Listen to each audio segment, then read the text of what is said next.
I'm on a quest to have a second healthy baby, and that means I'm not putting any toxins, any fragrances in my body, and that's where Caraway Home cookware and their Tupperware come into play. Right now, when you use my code TSFS at carawayhome.com, you get 10% off. I'm sure you're like, Sarah, what are you talking about? Well, Caraway products are non-toxic. That means they have no PFAs, PTFEs, those forever chemicals that are extremely hard to pronounce. And I just ordered their storage containers in navy. Oh, and hello, they don't have any toxic chemicals either. Don't believe me? Go and read their 5-star reviews. Over 65,000 people have rated them 5 stars. Visit carawayhome.com/TSFS to take advantage of this limited time offer for 10% off your next purchase. This deal is exclusive to Sarah Fraser Show listeners, so support my show and visit carawayhome.com/TSFS or use code TSFS at checkout. Caraway, non-toxic cookware made modern. Does Nutrafol actually work? It's the number one question I get when I talk about Nutrafol, the number one hair growth supplement. Yes, it works. They wouldn't be going on nearly 3 years of advertising with the Sarah Fraser Show if you guys weren't buying and coming back month after month. Take the first step to get visibly thicker, healthier hair right now for a limited time. Nutrafol is offering my listeners $10 off your first month's subscription and free shipping when you go to Nutrafol.com and you enter the promo code TSFS. Find out why over 4,500 healthcare professionals and hairstylists recommend Nutrafol for healthier hair. Nutrafol.com, that's spelled Nutrafol.com with the promo code TSFS. Nutrafol, you want to use that promo code TSFS because it's the number one dermatologist recommended hair growth supplement. I love it. You'll see results in 1 to 3 months. I've been using it for years. Help my postpartum hair grow longer. Go to Nutrafol.com today and use the promo code TSFS.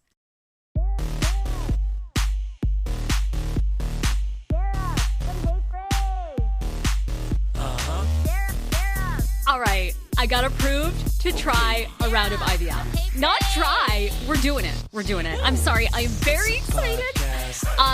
And I'm sure you're thinking to yourself, what do you mean by approved? Like, what does that mean? Anybody can do a round of IVF. Anybody can do a round of IVF. You are absolutely correct. But for those of you who have been following my crazy baby journey to have number 2, even number 1, because I'm sure as many of you who have been here a long time know, my very first pregnancy was a rare molar pregnancy that even rarer turned into a gestational cancer, and I had to have like 5 rounds of methotrexate shots.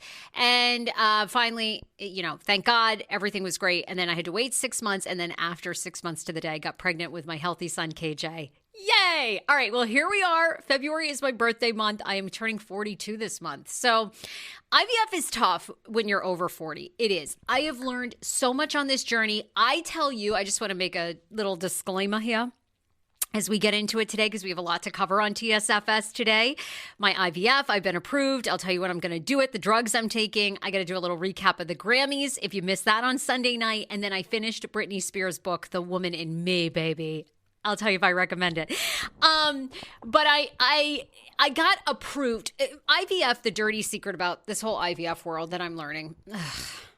There's a lot of dirty secrets. I'm very disheartened by this industry. One, it's not regulated, and it needs to be. That's another story. But what you realize when you start looking at sarts.org, which is a public website, over 40, the success rate for IVF is very, very low. Why is that? Well, it just age. Have your babies before 40 is the bottom line, really. But once 40 is more like, they always say 35 is like the cutoff. What I've learned is more like 40. 40 is like really when everything takes a dive.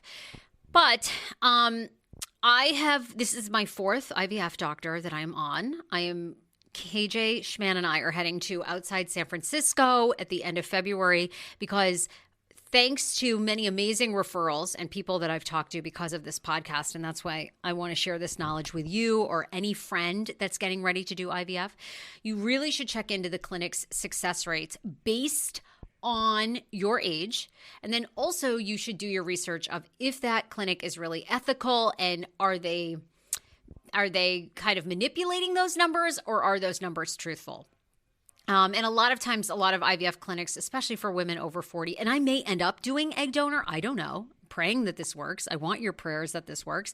But they end up doing egg donor if it's not. But I mean, the IVF clinic I went to right before this wouldn't even run my blood work to see if I was like a candidate for IVF, and just said, oh, you should do a $60,000 egg donor. Just move on. Now, sometimes they do that. I'm not saying my clinic did that or not. I'm just saying some of these clinics, because they are judged and assessed on their success rates, are telling women just go to IVF, go to egg donor because it has a much higher success rate. You need to do your own research. I say that all the time on this podcast. I do research before I take on a sponsor for this show. And then I try to always pick sponsors that I use personally. I like their reputation.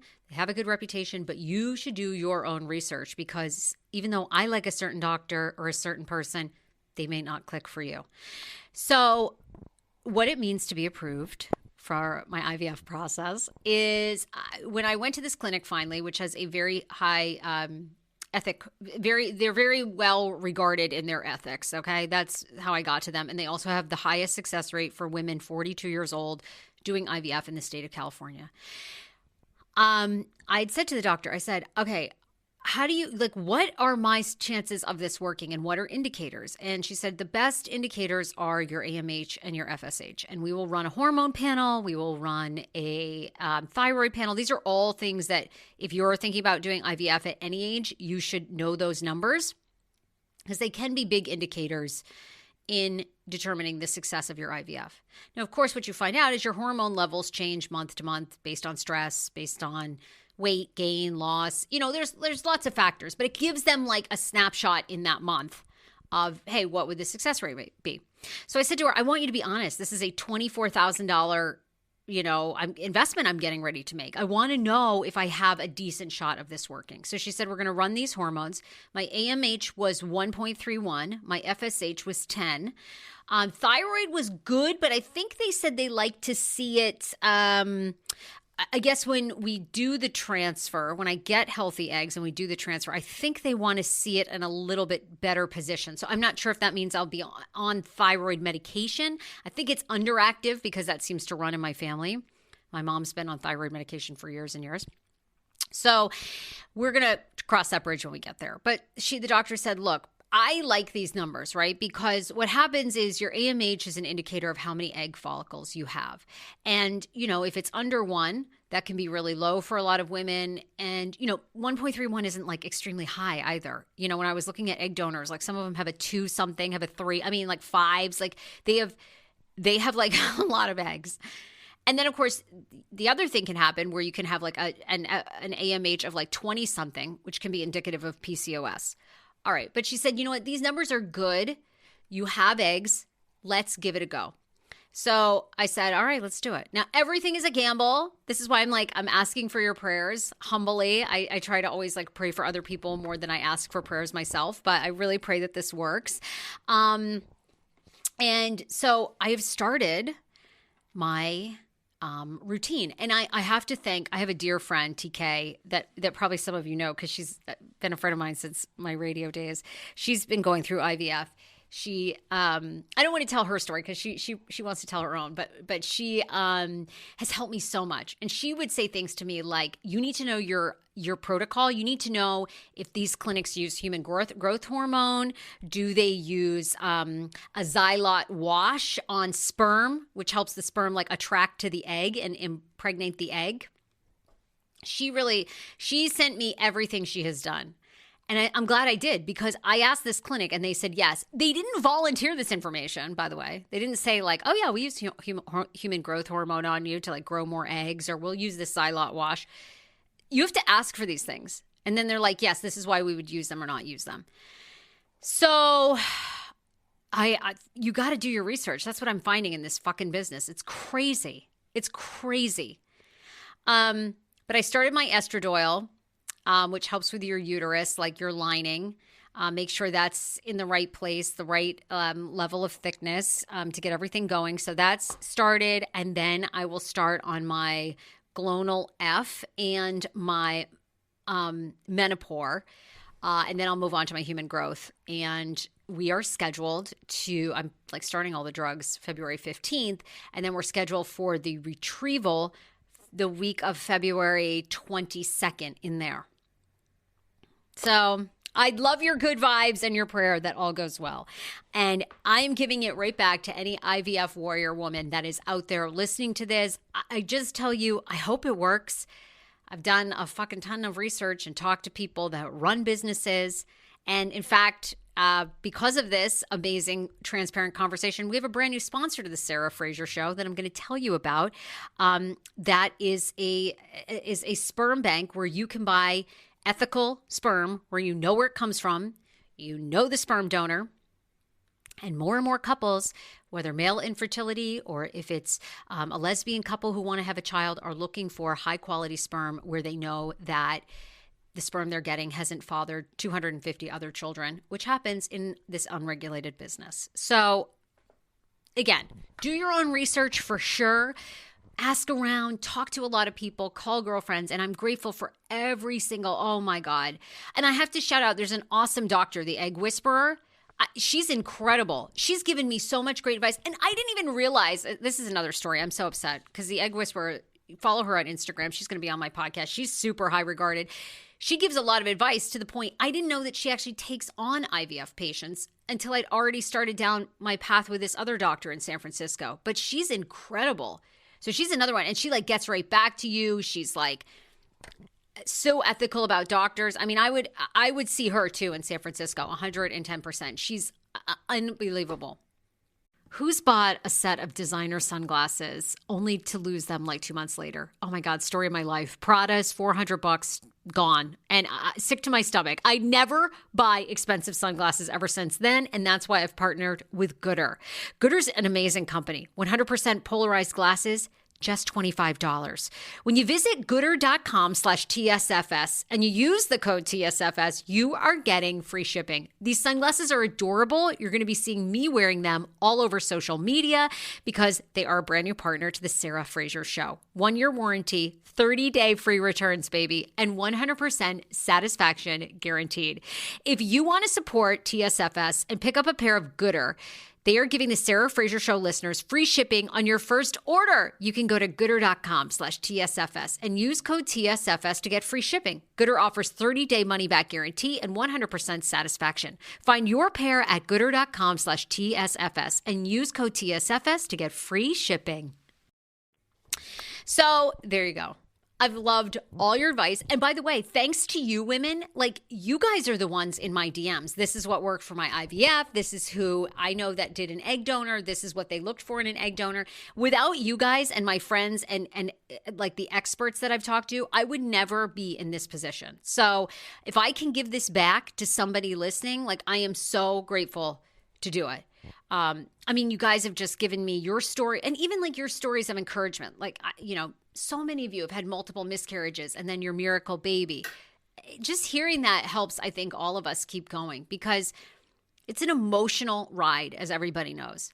And the doctors know if you stick with it long enough and you're open to whether it's your egg, your sperm, your whatever, you will have a healthy child. But, you know, it's can you hang in there with the emotions? So anyhow, I am excited. I'm happy to know.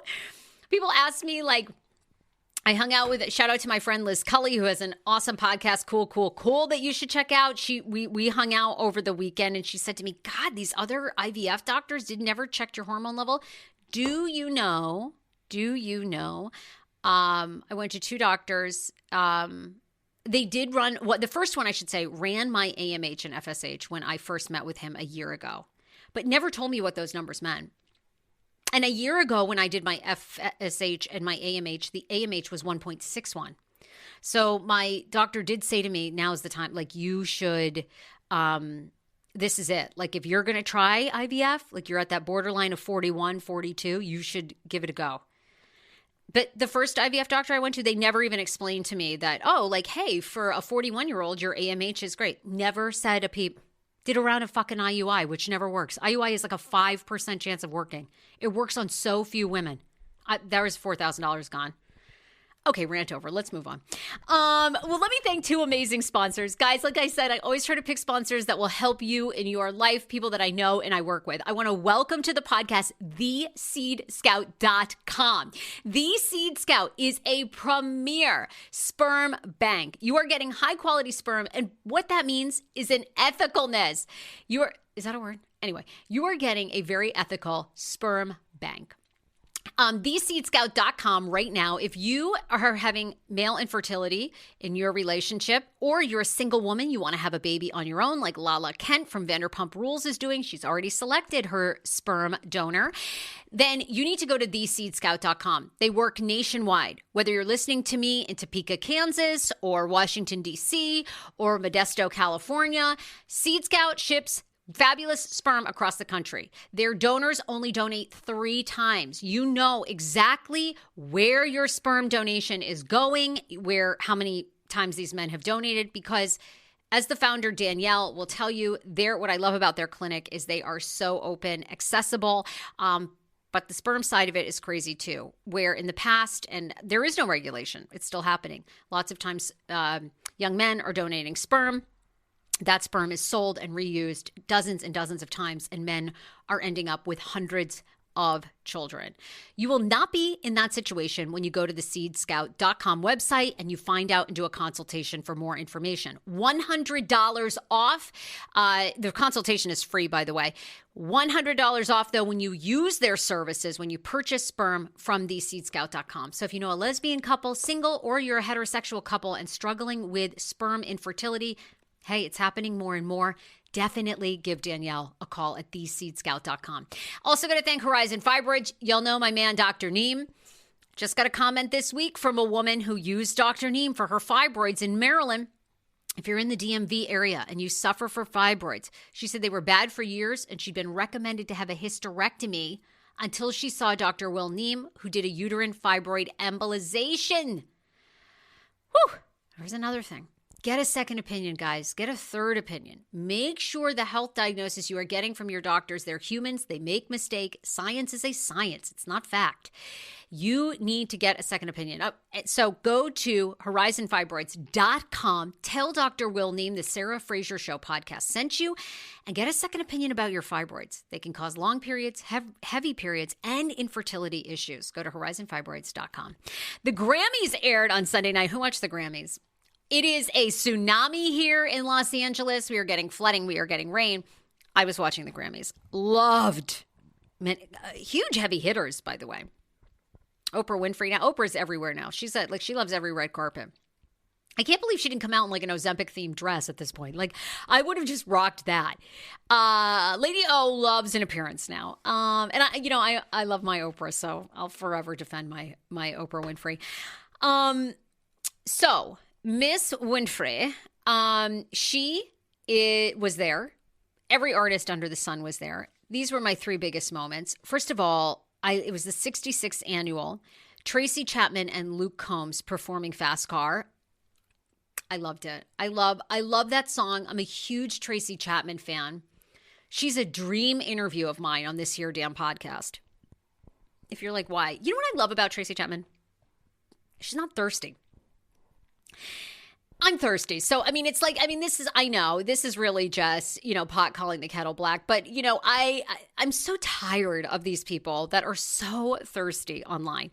Do you know Tracy Chapman has not toured since 2009? She doesn't do interviews. She doesn't want press. And she's arguably one of the greatest songwriters of all time. In the 90s, in the early aughts. She's a queen. Came out and performed. Just that solo guitar, she just is fantastic. She was there with Luke Combs. There was a lot of rumor that was going to happen, and it did. I also love my Tracy, too. She dated Alice Walker, who's the author of The Color Purple. Fantastic book, and we all know the movie. So that movie, I got chills listening to them. I love a great crossover. Country to folk I love it. I love it. And then the other big moment was Celine Dion coming out. Stiff person syndrome is something that she has. We've been told by her family, her friends, she's never going to perform again. There she was. It's a neurological disorder that causes your hands, your limbs to basically be rigid and then spasm. So like she never can probably really stand for a long period of time and do her music. But she came out, delivered album of the year to Taylor Swift. Tell you what, that Taylor.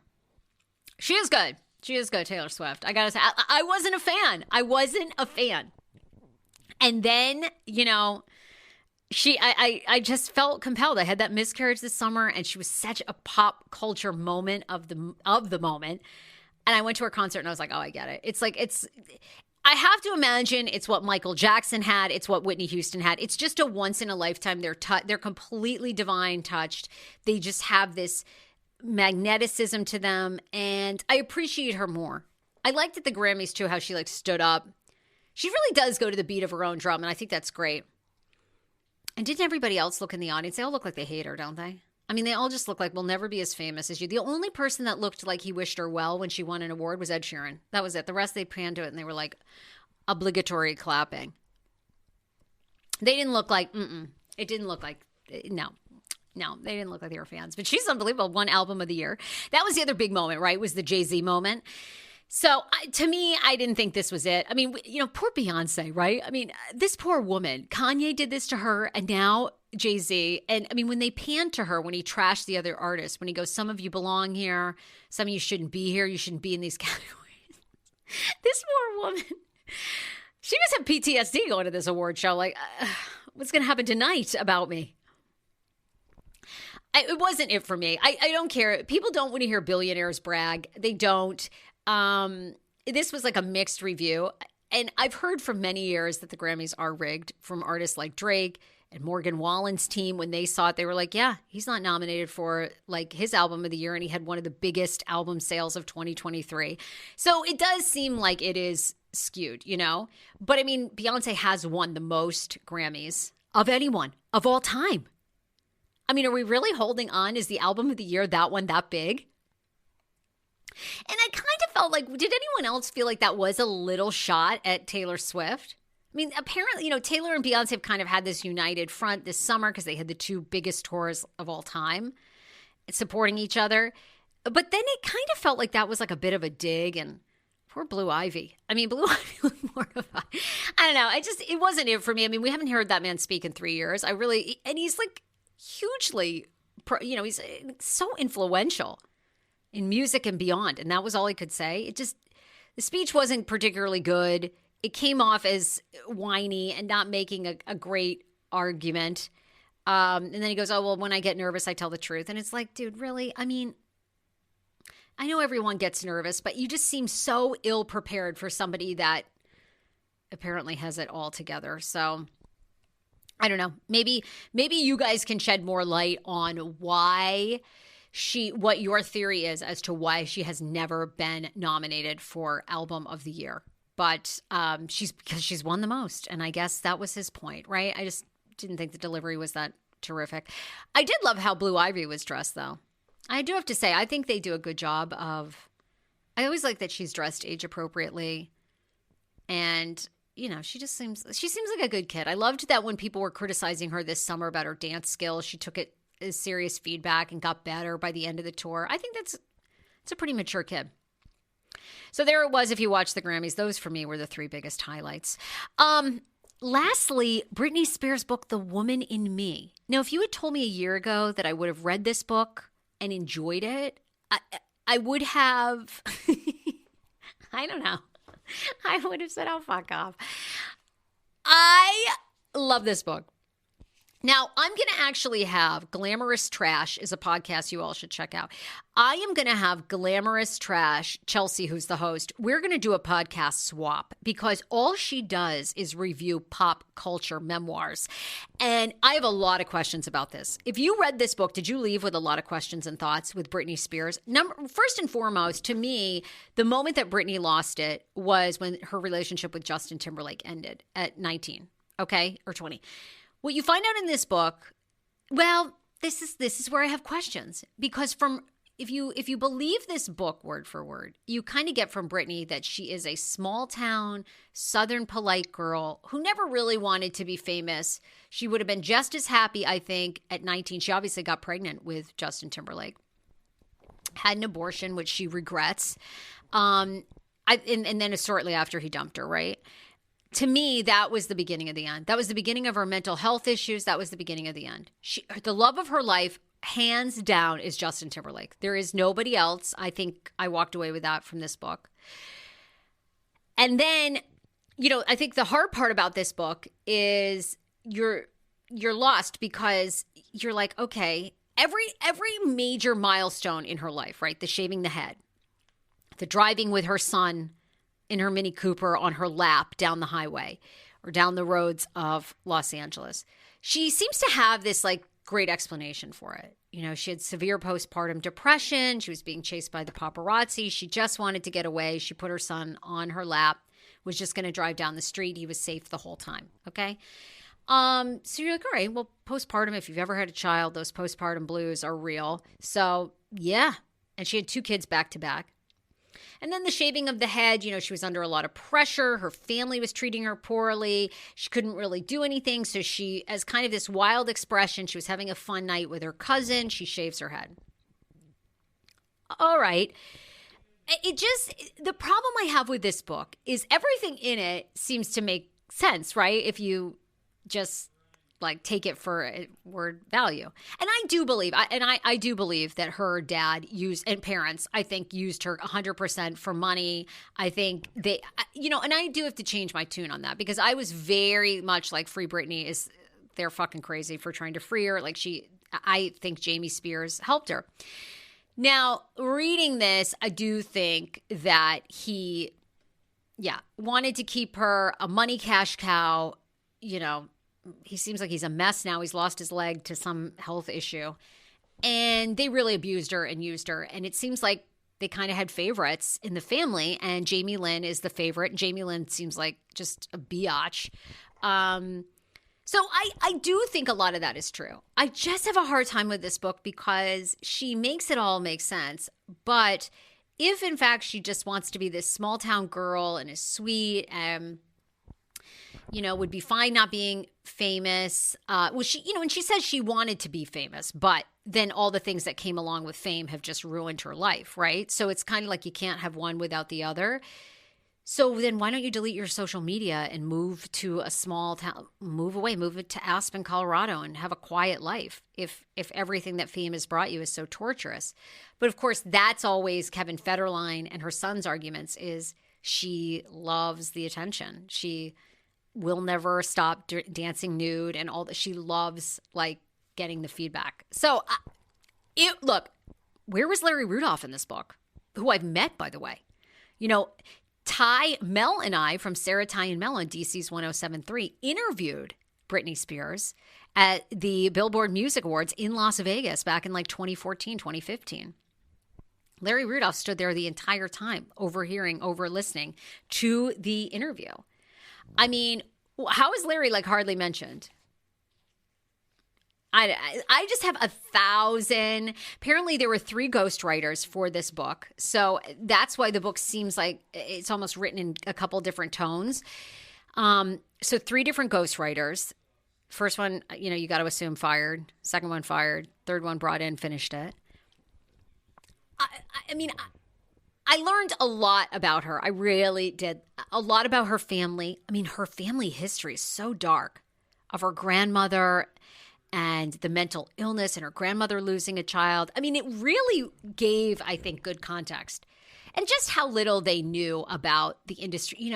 They had no idea she was going to be so huge. And then when they had no clue how to run a business, how to, monitor her fame and her exposure and her sexuality. Like she said, she's been dancing in front of these men sexually since she was like 15.